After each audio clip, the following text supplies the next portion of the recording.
Hello, welcome to what I consider to be the most fun bit of looking at the London Naval Conference and Treaty of 1930.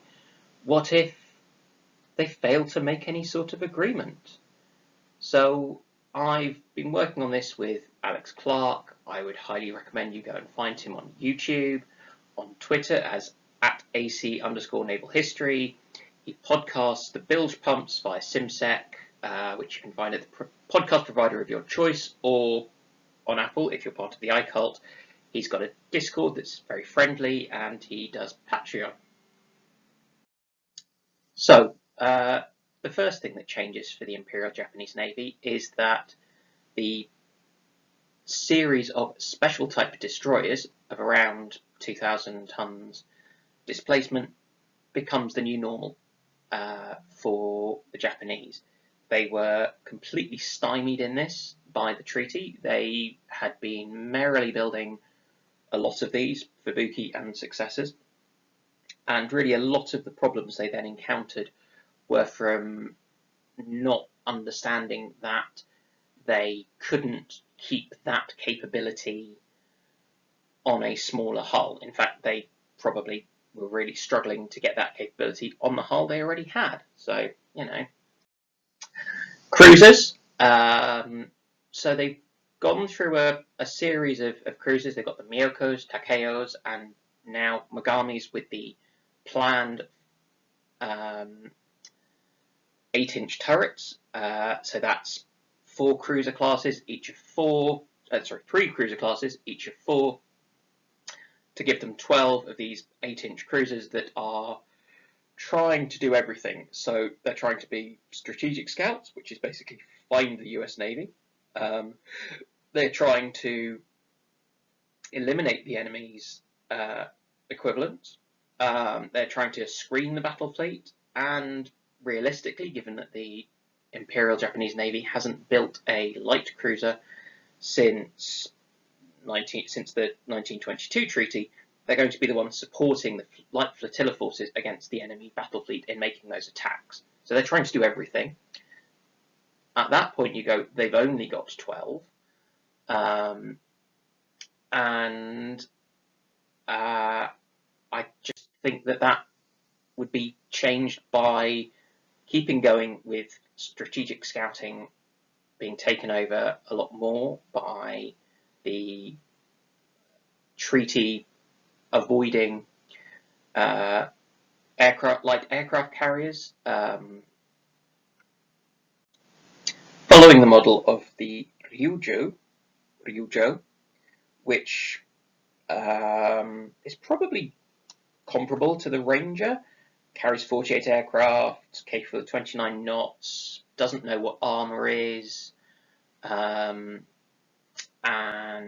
they can, at this sort of point, so 1930 to other bits of early 1930, they can use the Mitsubishi B2M1 torpedo bomber as an effective scout with a good long range in terms of endurance. And it's worth saying that the B2M1 is based on the Blackburn Ripon, which means that it has a lineage back to the holy and mighty Blackburn, hallowed be thy fugly biplane design and things. Sorry, I don't know why it's become such a in-joke amongst Alex Clarke's fans, but the Blackburn needs to get a mention. I will try and work in something about the Adriatic in World War I, but I'm really not sure I can achieve that talking about these bits. I probably should have done it about Italy. Never mind. Anyway, moving on from that bit. The other two things which I would see as the division are screening the fleet and attacking the enemy.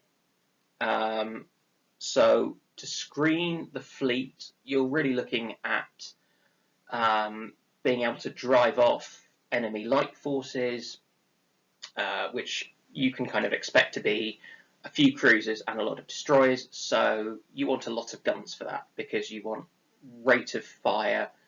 Hopefully you're only going to need to connect with a small number of 8-inch shells against these sorts of enemies to make them go away in a fairly permanent way. And if you use dual-purpose 5-inch guns, which the Japanese do have, then you can, be a fairly effective anti-air screen as well. And that will help to preserve the full strength of the Imperial Japanese Navy's forces against, for the battle fleet versus battle fleet battle that is key. Of course, the other thing about your strategic scouts is once they've found the enemy, they can start attacking with torpedoes using their Blackburn-derived Mitsubishi Butu M1s.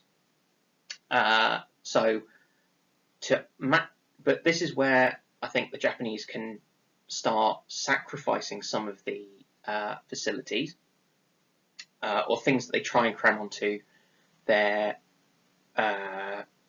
12, let's call them canon or historical designs, which is, I don't see a need for the torpedoes. You're not going to try to attack or threaten bigger ships, which would be capital ships with those.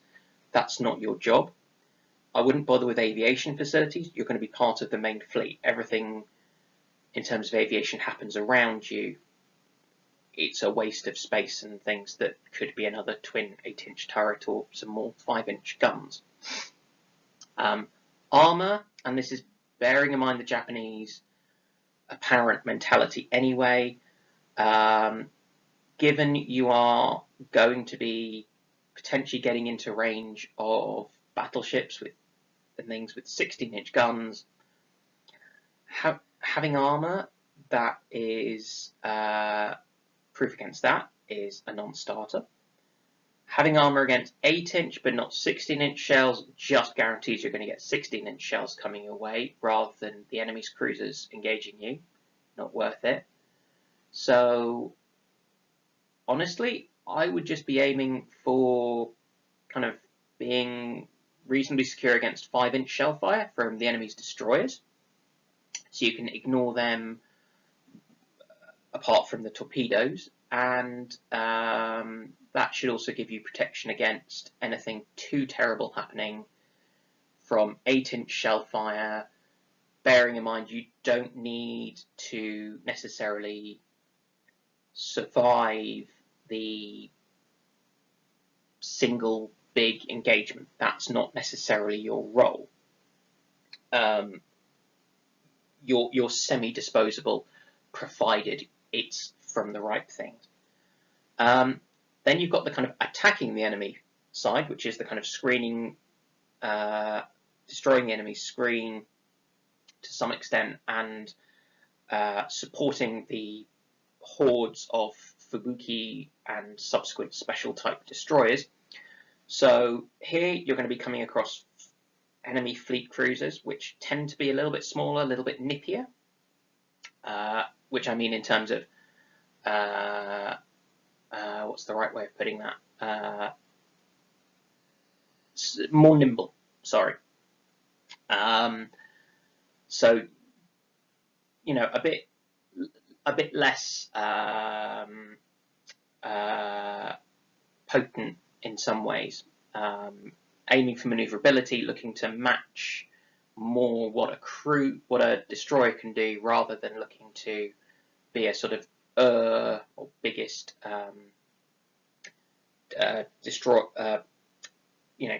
design to stay with big battleships or capital ships. Sorry.